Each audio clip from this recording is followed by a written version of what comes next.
wasalna fi programm ieħor dak li qed insejħulu studju tal-Paraxa u fil-fatt din il-ġimgħa wasalna fil-11 il-ġimgħa. Illum 5 ta' Jannar tas-sena 2020. L-istudju tal-Paraxa l-jum qaddis tal-lum jismu Vajigax u Vajigax tfisser u resa viċin. U ħankunu qegħdin nistudjaw u nitkellmu fuq Ġenesi kapitlu 44 vers 18 sa Ġenesi 47 vers 27. U interessanti illi ser naraw f'din il-Paraxa il-pjan talla għal-poplu tiegħu illum. Kien diġà qed jinħadem u kien diġà bħalma tgħid il-kelma fil-ktieb tal-Ekklesjastiċi fejn tgħid m'hemm xejn ġdid taħt il-kappa tax-xemx dak li ġara jrid jerġa' jiġri. U dak li ħanaraw jiġri f'din il-Paraxa huwa propju dak li għad irid iseħħ imma li diġà beda iseħħ. L-affarijiet ma jsirux bil-fors f'ġurnata kemm għal Alla xejn mhu possibbli, imma Alla juża wkoll iċ-ċirkostanzi u s-sitwazzjonijiet ta' kuljum ta' madwarna biex imexxi l-pjan tiegħu f'ħajjitna il qudiem. U ser naraw f'din il-Paraxa kif l-aħwa ta' Giuseppi issa ser jiġu għand Giuseppi se imuh u se jkunu sottomessi taħtu u allura tkun qed isseħħ dak li hemm miktub f'dak li ħolhom Giuseppi meta ħutu ħadu għalihom ir-rabja u għaldaqstant bewh l-Eġizzjani. Imma ħanaraw hawnhekk ma ninsewx il-wegħda li Alla għamel ma' Abraham illi qallu l-poplu jkun mifrux imma nerġa' inġibu lura u dana beda minn meta il-poplu Iżraelit f'din il-Paraxa issa mar minn Kanaan għal l-Eġittu. Mar biex jgħix ġewwa l-Eġittu għax kien hemm il-ġuħ fid-dinja biex seta' jiekol. Ma ninsawx li l-poplu Eġizzjan għamel fuq l-400 sena fl-eżilju, mhux bil-fors fil-jasar għax hawn min jaħseb li kemm damu fl-eżilju kienu fil-jasar, le mhux hekk. Fil-jasar damu ħafna inqas minn hekk imma fl-eżilju damu fuq l-400 sena. Jgħix il-poplu ludi ġewwa l-Eġittu. Xi ħaġa li Alla programmaw se narawha anke f'din il-Paraxa. Mhijiex kombinazzjoni li l-poplu ta' Iżrael spiċċa jiġi eżiljat ġewwa l-Eġittu, ma kien hemm skop illi jrid juża Alla. Imma interessanti naraw f'dina il-Paraxa illi xi ħaġa li dejjem aħna tallimna jekk immorru fil-ktieb tal-Ġenesi fejn qed naqraw minn din il-Paraxa u mmorru f'kapitlu 45 f'din il-Paraxa se naraw kif Giuseppi irrevela lilu nnifsu lil ħutu qallhom isma' jien Giuseppi jiena ħutkom. U fil-fatt vers 3 ta' kapitlu 45 jgħid hekk u Giusepp qal lil ħutu jien Giusepp għadu ħaj missieri. U ħutu ma setawx iwiġbuh għax twerru qudiemu u bir-raġuni twerru qudiemu għaliex issa qalu da ħajpattijilna. Imma ma kienx il-ħin kollu hekk. Qabel wasalna biex Giuseppi jirrevela lilu innifsu lil ħutu hemm affarijiet oħra illi ma nsibhomx miktubin fil-kotba għandhom hekk kanoniċi fil-Bibja mqazza imma nsibuha miktuba f'kotba oħra. Ma ninsawx illi l-Bibja tfisser kotba, ammont ta' kotba miġburin flimkien. F'dan il-każ din hija l-Bibja imqazza, Holy Bible. Ma jfissirx li m'hemmx iktar kotba illi nistgħu naqraw u nistudjaw bħalma tafu wieħed minnhom huwa l-ktieb ta' Jaxar li kwotajnilkom ħafna minnu u illum ħanerġu nsemmu xi żewġ tivrus mill-ktieb ta' Jaxar. Għaliex qabel ma Giuseppi rrevela ma' ħutu min hu u l-kelma tedinna twerru, ma qabel waslu għal dan il-punt, naraw li kien hemm dik li nsejħula Clash of the Titans bejn Giusepp u l-aħwa. Ħafna drabi jitkellem Ġuda. U ma ninsewx illi bħalma Giuseppi kien midluk minn Alla l-istess huma midluka il-11 il-ħutu l-oħra. Għaliex It-tnax li huma patriarki. It-tnax li huma mexxejja ta' tribujiet ta' Iżrael.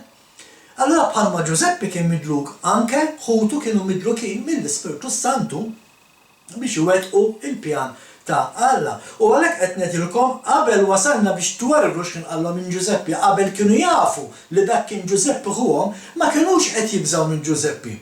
Anzi, il-ktib ta' Jaxar. Araw x'jedilna. Fl-istorja naraw anke fil-Bibja nsibuha ġifieri fil-paraxa li qed naraw fejn Giuseppe irid iżomm il-ħuħ Benjamin, il-ħuħ iż-żgħir, miegħu sakemm huma imorru għand missierhom. U naraw li Ġuda ma rridx akkost kollox, anzi Ġuda offra lilu nnifsu biex jinbidel u jkun hu li iżomm fil-ħabs Giuseppe.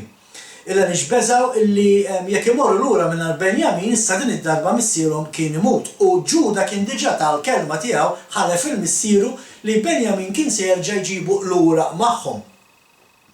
U allura hawnhekk naraw li l-qija bdiet tisħon bejn Giuseppe u l-aħwa u ħin minnhom il-ktieb ta' Jaxar kapitlu 54 vers wieħed jgħid hekk. U meta Ġuda ra kif Giuseppe kien qed jitrattom għax Giuseppe kien qiegħed jissikkhom bil-fors du jħallu hemm il-Benjamin, intom jitilqu l-Benjamin ħallu hawn, imma ma ridux. U meta Ġuda ra u rridu noqogħdu attenti għaliex fil-pjan ta' Alla ovvja se jgħaddik minn perjodu sabiex iġibek fil-pożizzjoni fejn iritu. F'ċertu livell ta' ħajja Alla ma jistax jużak għax inti jekk ma tafx il-Alla. Alla ma jistax jużak biex inti taħdem għal Alla imma l-ewwel iġibek fil-pożizzjoni li taraf minnu Alla, taċċettaħ ma' żmien tażel li timxi miegħu meta inti tibda timxi miegħu il-mulej jaf li issa inti qed f'sitwazzjoni li jista' jużak. Mhix qed ngħid li Alla ma jużax nies li ma jafuhx għal ċerti ċirkostanzi. Alla u Alla ħadd minn fuq, ħadd minn jindaħħallu, jagħmel dak li jogħġbu, jagħmel dak li hu jaf li huwa tajjeb u m'għandu xejn illi jillimitah. Imma qed ngħidilkom il-fatt li Alla jtik il-pjan illum jtik il-pjan, imma mbagħad jippreparakna bħalma għamel ma' Giuseppe. Fl-aħħar mill-aħħar Giuseppe xedna fl-ewwel paraxa kien qed jitkellem fuq ħutu affarijiet li seta' ma qalhomx u Alla irid itih lezzjoni.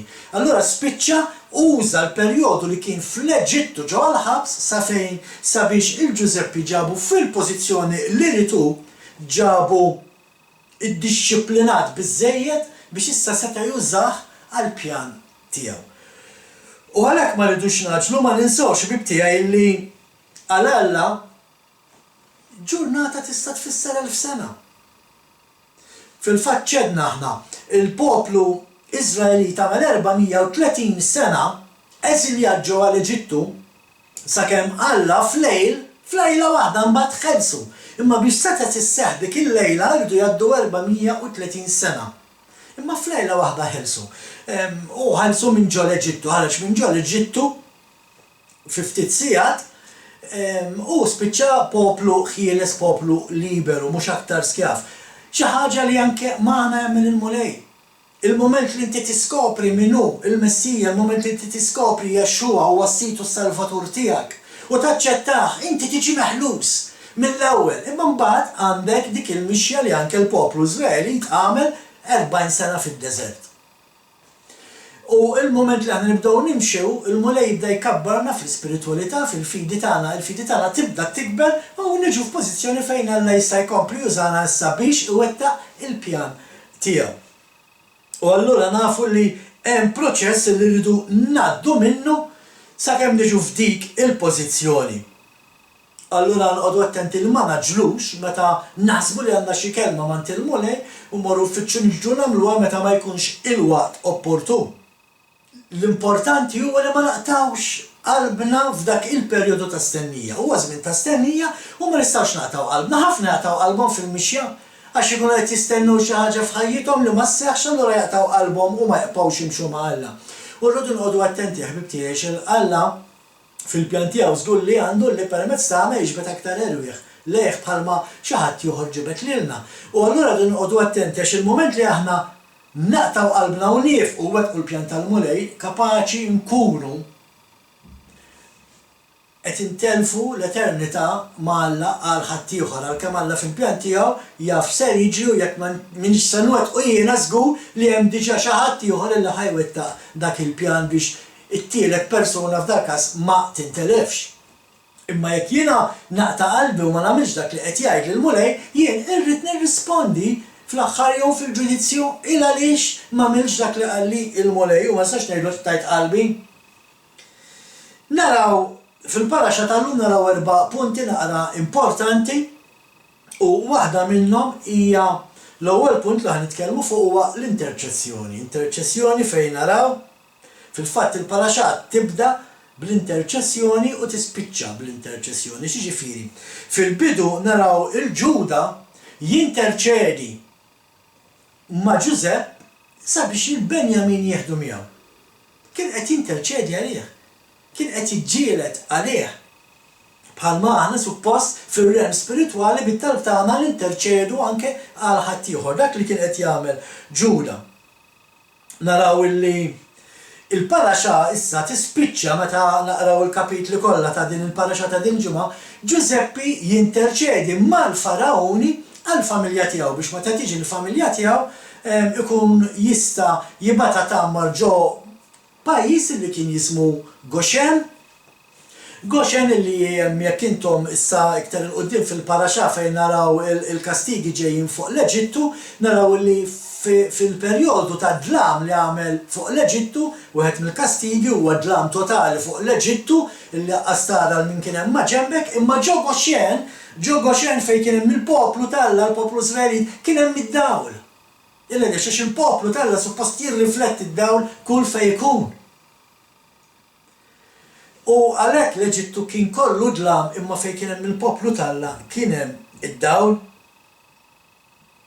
Nafu wkoll illi bħalma Ġuseppi kien qed jinterċedi anke Jaxua jinterċedi għalina.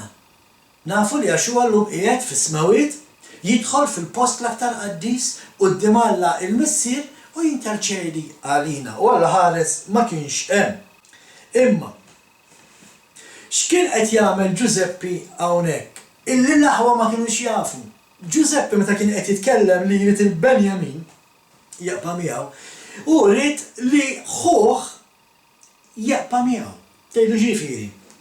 Niftakru li Ġuseppi u Benjamin huma l-uku żewġ ċuliet li Ġakob kellu minn Rakela.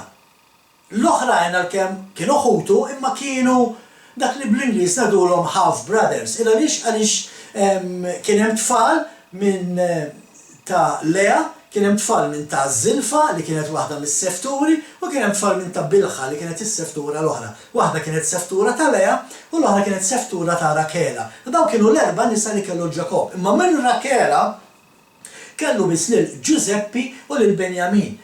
U għalhekk Ġuseppi rrid li Benjamin jaqpa' miegħu. Illa li kien propju ħuh mill-istess om.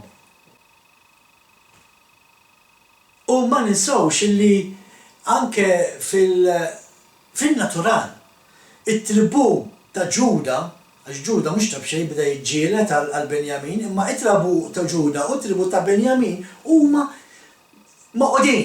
Ħanejdu għak tribu mhux tribu wieħed imma baqgħu flimkien. Fil-fatt l-istorja tgħidilna illi minn 12 il-tribu ta' Ġuda u tribu ta' Benjamin baqa' jagħmel ġewwa Iżrael fin-naħat isfel mentri l-10 tribujiet l-oħra ġew inferxa mad-dinja kollha minħabba l-idolatrija. Xi ħaġa li anke l-Apostlu Pawlu jirreferi għaliha di meta jgħid isma' jiena Pawlu ludi mit-tribu ta' Benjamin. Qed jgħid isma' jiena ludi ma mit-tribu ta' Benjamin.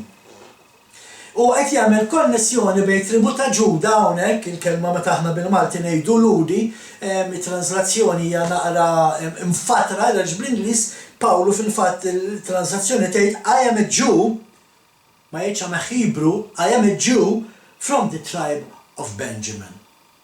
Illa għaliex anke Pawlu qed jagħmel konnessjoni bejn iż-żewġ tribujiet, it-tribu ta' Ġuda u tribu ta' Benjamin. It-tieni punt li ngħaddu għaliha f'din il-paraxa hija il-maħfra.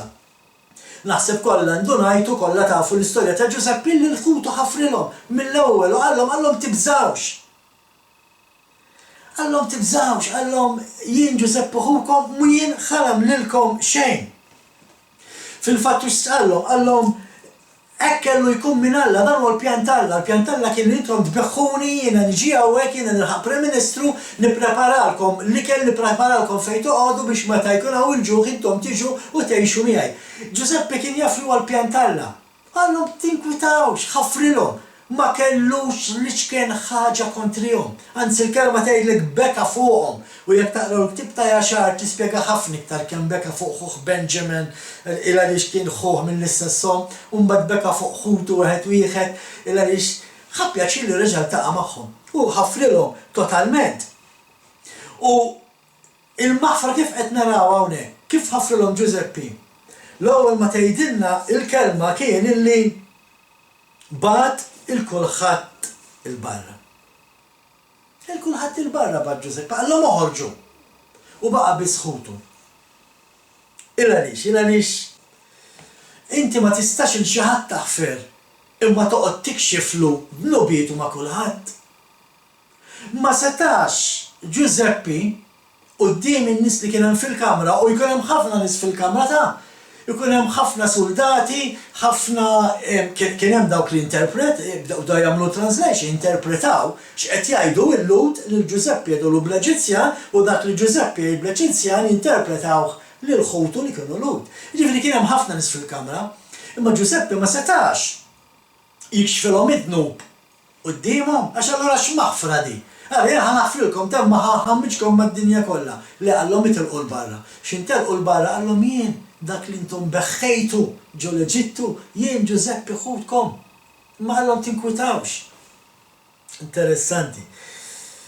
Fil-fatt naraw allura li Ġuseppi irrivela lilu nnifsu biss lil-ħutu. Għaliex għax l-oħra ma jafuhx. Din hija l-istess dak li nsibu fil-ktib ta' Ġwanni, jekk immorru Ġwanni l-ewwel kapitlu vers 10, meta titkellem fuq Jexua tajt hekk ara. Kien fid-dinja u d-dinja saret bih, imma id-dinja ma għarfitux. U l-istess da Ġuseppi, mela Ġuseppi kien fid-dinja. Kien lodi, imma ħadd ma għarfu. Asħutu stess ma setgħu jarfuh sakemm hu irrevela lilu innifsu lilhom u għallhom ersqu qrib. Ejjew, għalhekk il-paraxa jisimha ersqu viċin. Ġuseppi stess għallhom ersqu viċin. Din hija maħfra vera ħbib tiegħi. Hija xi ħaġa profetika ta' meta anke jaħfrilna Jexua. Meta aħna nagħtu ħajjitna lil Jexua jaħfrilna. Is-situ sal-futur tagħna jaħfrilna u jgħidilna ersqu viċin tiegħi issa.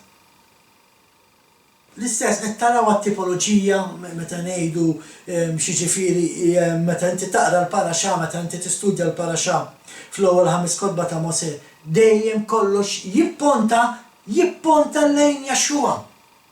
Il-kelma talla dejjem leħ tirreferi, dejjem leħ tipponta mill-bidulet, mill-ewwel paraxa Berexit sal-aħħar waħda li nsibu fil-ktib tad-Deuteronomju. Kolla, l-ewwel 5 kotba ta' Mosè kollha lejn Jexua jippuntaw. Fil-fatt tara x'qalhom f'Ġenesi kapitlu 45 vers 4. U Ġuseppe qal lil-ħutu, ersqu lejja, u huma resqu lejh u qalilhom. Jiena Ġusepp, ħutkom li intom bettuni għall-Eġittu, u issa la talux u la tinkeddux għax bettuni għal hawn, għax biex tieqpaw ħajjin intom għall-labat miegħu qabilkom. Din hija xi ħaġa li mednija wkoll f'xi studju oħra żgur mhux forsi li meta l-poplu tal-land bat fl-eżilju ġewwa l-Eġittu Alla kien qed jibgħatu hemm biex jippreservah. Kieku l-poplu Alla ma marx ġewwa l-Eġittu kien imut bil-ġuħ għax kien hawn il-ġuħ fid-dinja. Imma Alla rid jippreservah, rid jibżalih. Għalhekk bagħtu ġewwa l-Eġittu biex seta' jgħix, seta' issa jieqpa' għaddej. Allura x'qed naraw? Qed naraw ukoll li Ġuseppi biex seta' jippreserva il-poplu Alla kellu jgħaddi minn dak li għadda. Kellu jgħadda minn ħafna dbatijiet. tant li spiċċa l-ħabs. L-ewwel imbieħ minn ħutu fl-iskjavitu, spiċċa l-ħabs, dam il-ħabs sakemm ġie meħlus. L-istess din wkoll hija tipoloġija ta' Jexua. Jexua biex lilna seta' jifdina, biex lilna seta' isostnina fl-aħħar mill-aħħar Giuseppi hawn x'għamel. Giuseppi preserva lill-poplu Eġizzjan. Biex Alla seta' jippreservana, Jexua kellu jmut, kellu jgħaddi minn tbatijiet. L-istess batijiet li jirreferi għalihom anke Iżajija meta jitkellem fuq Jexua. Is-serf li kellu jbati. Jexua kellu jbati sabiex lilna seta' jippreservana. U allora l-istess bħal l-istorja ta' Giuseppi biex seta' jippreserva lill-poplu Talla, il-poplu Talla li kienu ħutu il-patriarki, il-12 il-kap ta' tribu ta' Iżrael kellhom jiġu u jaċċettaw il-Giuseppi bħala dak ta' fuqhom. U l-istess aħna jekk irridu aħna nkunu preservati bħala poplu Talla rridu naċċettaw li Jexua li l-kelma sejjaħlu bin Giusepp bħalma sejjaħlu kol bin David, aħna rridu naċċettaw li Jexua bħala is-situ s-salvatur tagħna bħala dak li hemm fuqna. Meta tgħidha forsi ma ħafna ma jagħtux każ qed tgħid, imma hija f'medita waħseb xi ġifieri inti toqgħod sottomess għal dak li qed jgħid Jexua. Ġi tkun taf x'qed jgħid Jexua li huwa l-kelma Talla. Ejja ħanaraw kemm hu importanti illi nafru bħal għamel Giuseppi. Il-ktib ta' Levitiku kapitlu 19 vers 18 la titħallas bidejk u la żżommx f'qalbek għallu li tnissek. Imma ħobb il-lajlek bħalek innifsek, jiena il-mulej. Mela x'qed naraw hawnhekk? Qed naraw il-Giuseppi kien qed jagħmel eżatt dak li Alla kien qed jordnanna biex nagħmlu fil-ktib tal-Levitiku. Kien qed jimxi mal-istruzzjonijiet Talla. U għak forsi tgħidli ma żewwa waħda Martin hija fi żmien Giuseppi il-ktib tal-Levitiku kien għadu ma nkitibx. Interessanti ħafna xi ħaġa li qed nagħmlu bħala studju anke bħalissa, aħna bħalissa qed nistudjaw u forsi anke wasluhulkom bil-Malti fuq l-internet fuq sistema ta' audio qed nistudjaw il-ktieb it-testimenti ta' 12 il-Patriarka. U Levi li huwa waħed mill-patriarki jgħid li Alla taħ l-istruzzjonijiet meta kien għadu żgħir. Meta kien għandu 20 sena, Alla taħ l-istruzzjonijiet li hu kien ser ikun assis u li mbagħad mingħand missieru Iżrael, mingħand missieru Ġakob, ħa it-talim tas-sagrifiċċji kif kellu jagħmel is-sagrifiċċji lill-mulej. Għaliex imbagħad allura ħafna snin wara Alla kellu jagħtina l-istruzzjonijiet miktubin fil-ktib tal-Levitiku. Il għaliex fl-430 sena li għamlu fl-esilju il-poplu nesa kif jagħmel dal-affarijiet, ma kienx jaf. Il għaliex il-ġenerazzjonijiet inbidlu f'430 sena, insew l-Alla, insew il-liġi, insew kollox. Għalhekk Alla kellu jerġa' jgħidilna bil-miktub. Imma Giuseppi kien jaf għal-liġi diġà. U dak li jagħmel ħafer mingħand ma żamm xejn f'qalbu. Ma rridux ninsew illi l-istruzzjonijiet Talla huma bħalma l-istudju li qed nagħmlulkom bħalissa kunu qaddis għaxin qaddis. Araw x'jgħid fil-ktib ta' Esodu kapitlu 34 versi 6 u 7. U l-mulej għadda minn qudiemu u jgħajjad. Jehovah, Alla li għadaru jħen. Tqil biex jadab u kbir fit-tjieba u l-fedeltà. Jħares it-tjieba għall-1000 ġenerazzjoni u jaħfar il-ħażen, id-dnub u l-ħtija, imma ma jħalli xejn għaddej, jikkastiga l-ħażen tal-missirijiet fulidhom u fulitu lidhom sat-tielet u r-raba' ġenerazzjoni. Meta taħfer inti qiegħed tkun bħal missier, qiegħed tagħmel bħal missier meta inti tiġik xi ħaġa ħażina, inti lest li tagħder u tħenn, lest li tkun tqil biex tagħdab, lest li tkun kbir fit-tjieba tiegħek u fil-fedeltà. Dik hija l-vera maħfra kif jaħfer Alla. U jekk inti m'intix ħataħfer kif Alla jaħfer, allura tipretendix li Alla ħajaħfer lilek, din hija xi ħaġa li inti għax huwa stess qal. Jekk tridu Alla jaħfrilkom, intom tridu taħfru. Għax kif taħfar inti jaħfirlek Alla. Jekk inti taqba' taħfar u żżomm f'qalbek, Alla ma jistax jaħfirlek lilek. Il-maħfrija maħfra. Bħalma qed naraw Giuseppi, wara dak kollu li għadda, wara dak kollu li għamlu l-ħutu, Giuseppi ħafrilhom qisu qatt ma kien xejn. Xi ħaġa oħra fil-fatt li jgħidilna il-Mulej f'Ġeremija 33 fejn jgħidilna weġbuni, sejħuli u jiena weġibkom. Fil-fatt il-vers jgħid sejjaħli u jiena inwiġbek. U ħafna dan interpretawh bħala biex tagħti ħajtek lill-Messija, lill-Alla. M'għandek bżonn lill-Alla, itolbu u ħajsimak. Mhux biss, imma jrid ikollok l-indima f'qalbek, jrid ikollok il-maħfra f'qalbek għax jekk m'għandekx indima f'qalbek, jekk m'għandekx maħfra f'qalbek, Alla ma jistax iwieġbek meta ssejjaħlu. Imma jrid ikollok qalb nadifa. L-istess bħalma kellu Giuseppi. Giuseppi kellu qalb safja u għalhekk seta' Alla jużah u jagħmel dak li jagħmel. L-istess biex inkomplu nitkellmu naqa' fuq il-maħfra l-aħħar skrittura fuq il-maħfra Mark kapitlu 11 vers 25 u 26 fejn jaqra hekk. U meta tkunu wafqin titolbu jekk ikolkom xi ħaġa kontra xi ħadd aħfru biex ukoll missierkom li hu f'ismaw jaħfer lilkom il-ħtijiet tagħkom. Din hija dak li konna qed nirreferu għaliha ftit qabel. Tittaħfer biex Alla jaħfirlek.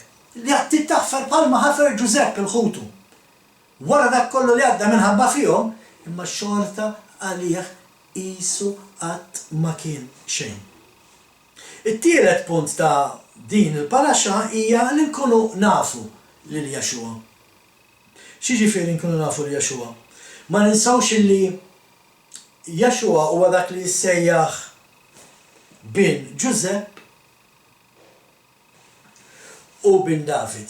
Illa li xissejjaħ bin Giuseppe. Għax huwa diġà għadna di suffering servant huwa dak li bata biex wasal fejn wasal.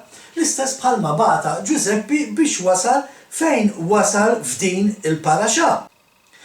L-affari qedaw kif huwa rafhom il-ħutu imma ħutu marfuħx. Ila lix marfuħx ħutu. Ħutu qatt ma setgħu jarfuh fir-realtà. Ila lix Giuseppe fuq kellu ħwejjeġ Eġizzjani, kellu make-up Eġizzjan, kien miżżewweġ mara Eġizzjana, kellu tfal li kienu Eġizzjani. U allura qatt ma setgħu jarfu lil ħuhom. L-istess ħaġa, u din qed ngħidha dawk il-ħafna Kristjani li qed jisimgħuna, l-istess ħaġa bħalma intom illum għadkom ma tistgħux tarfu min verament hu Jaxua. Illa lix is-Salvatur, is-Situ s-Salvatur li inti qed tiġi ppreżentat. Mhuwiex dak is-Situ s-Salvatur ludi li hemm fil-kelma tAlla, imma huwa Situ Salvatur magħmul f'dik li ngħidu aħna Greko-Ruman. Il-Ġesu Greko-Ruman mhuwiex il-Jaxua verament tal-kelma tAlla. Għaliex qed ngħidu dan? Illa lix inti qed tiġi ppreżentat b'Sit u Salvatur illi qed jgħid isma' l-kelma tAlla jiena waqqajta ma tixtot. Inti qed tiġi ppreżentat Sit u Salvatur fejn qed jgħidlek isma' tista' tiċċelebra l-festi kollha li trid imma l-festi tal-Mulej m'għandekx għalfejn tiċċelebrhom għax dawk m'għadux jgħoddu. Inti qed tiġi ppreżentat Salvatur fejn qed jgħidlek isma' illum tista' tikol li trid ta' anki l-laħam maħmuġ mhux problema kulu. Inti qatt ma tista' taraf il-verament Sit u Salvatur, il-Jaxua, l-iben ta' Alla. Għax inti qed tiġi ppreżentat Salvatur differenti. Bħalma ħud Giuseppe ma setgħux jarfuh għax qudiemhom għalkemm kien hemm ħuhom imma kien qed jiġi ppreżentat differenti. Ma setgħux jarfuh mill-mod kif kien jgħix, mill-ħwejjeġ li kien jilbes, minn dak li kien jippreżenta. L-istess ħaġa dak li inti qed tiġi mgħallem ma jirrappreżentax dak li hemm miktub fil-kelma tAlla. U nerġa' ngħid kif Giuseppe allura ppreżenta ruħu lil ħutu. Billi tefa' il-kulħadd il-barra u għallhom isma' jiena Giuseppe, jiena ħudkom. U hawnhekk ngħaddu allura issa għall-aħħar punt. Għalkemm qabel ngħaddu għall-aħħar punt ma rridux ninsew li meta qallhom jiena Giuseppe jiena ħudkom twerru, imma naraw ukoll illi mhux tal-li twerru imma anke wkoll issa nidmu. U interessanti hemm xi ħaġa li nsibu anke fl-istudju li qed nagħmlu tat-testament tal-12 il-patriarka kemm jirreferu l-aħwa fit-testament tagħhom meta qed ikellmu lil uliedhom u lil uliedhom u qed jgħidulhom biex joqgħdu attenti minn xi joqgħdu attenti fil-ħajja u x'għandhom jagħmlu biex jobdu l-Alla, kemm il-darba jagħmlu referenza għal dak il-ħażin li jagħmlu ma' Giuseppe. Kienu konxi tagħha ħafna li għamlu il-ħażin meta naqraw fl-istudju tal-testmenti tat-12 il-patriarka. Ma l-importanti li għarfu ħtijithom bħalma aħna meta verament naċċettaw l-Jaxua bħala s-Situ s-Salvatur tagħna, naċċettaw il-ħtijiet tagħna. L-aħħar punt huwa ersqu viċin. Dak li għallhom Giuseppe għallhom ejjew ersqu viċin. Fija l-importanza tagħha tgħidli b'daqshekk x'fiha.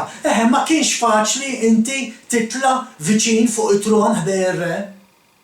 Fil-fatt xi ħaġa li jitkellem fuqha ħafna l-tip ta' Jaxar huwa li waqt li Giuseppe kien qed jiddiskuti ma' ħutu meta kienu għadhom ma jafux li huma ħutu, imma il-Benjamin għajjatlu u x'kien skopra li Benjamin huwa aħuh mill-istesshom żammu ħdejh bil-qiegħda fuq it-tron jitkellem miegħu.